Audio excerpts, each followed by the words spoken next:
Bismillahirrahmanirrahim. Gemar membahagi-bahagikan tauhid kepada tiga bahagian, iaitu tauhid rububiyah, uluhiyah dan al-asma wa al-sifat, lantas menyamakan umat Islam kini dengan musyrikin Mekah. Menyesatkan manhaj Asyairah dan Maturidiyah, yang merupakan dua komponen utama dalam ahli sunnah wal jamaah. Kritikal terhadap sistem pengajian sifat 20.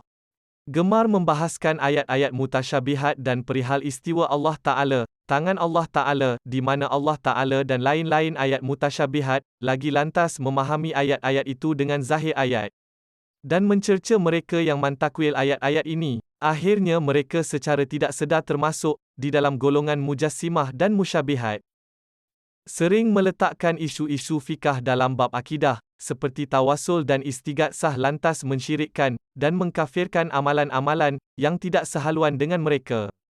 Juga mensyirikkan amalan yang tidak dipersetujui, contohnya membaca salawat syifa dan tafrijiyah dan lain-lain.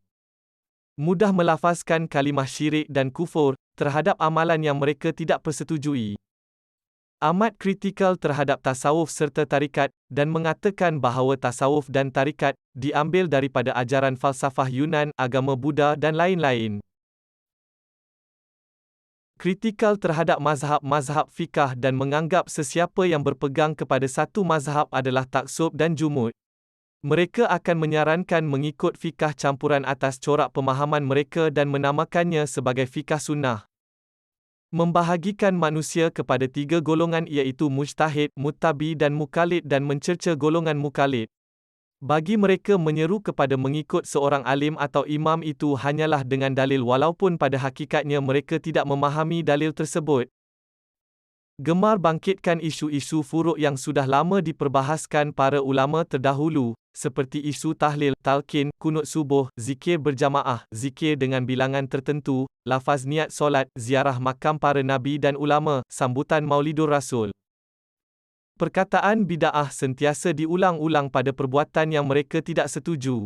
Bid'ah di dalam agama bagi mereka hanyalah sesat dan akan menjerumuskan pembuatnya ke dalam neraka.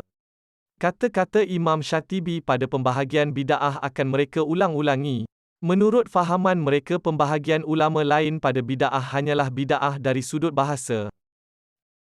Wahabi secara umumnya mengaitkan amalan-amalan tertentu kononnya sebagai rekaan dengan hawa nafsu atau kejahilan para ulama terdahulu. Manakala Wahabi di Malaysia cuba mengaitkan amalan yang mereka tidak persetujui hanyalah rekaan para ulama Nusantara. Hanya berpegang kepada suatu pendapat dalam hukum hakam fikah jika mempunyai dalil yang zahir, dan amat gemar meminta dalil dari Al-Quran dan Al-Hadis. Seolah-olah mereka dapat membuat perbandingan sendiri kuat lemahnya sesuatu pendapat berdasarkan dalil yang dijumpai. Berlebih-lebihan pada mengkritik mereka yang tidak sehaluan dengannya baik ulama terdahulu mahupun sekarang. Menganggap bahawa hanya mereka sahajalah yang benar dan merekalah sahajalah pembawa manhaj salaf yang sebenar. Bersikap keras kepala dan enggan menerima kebenaran walaupun dibentangkan beribu-ribu hujjah. Bagi golongan Wahabi dalil mereka yang menentang mereka semuanya lemah atau telah dijawab. Amat gemar berdebat walau di kalangan masyarakat awam.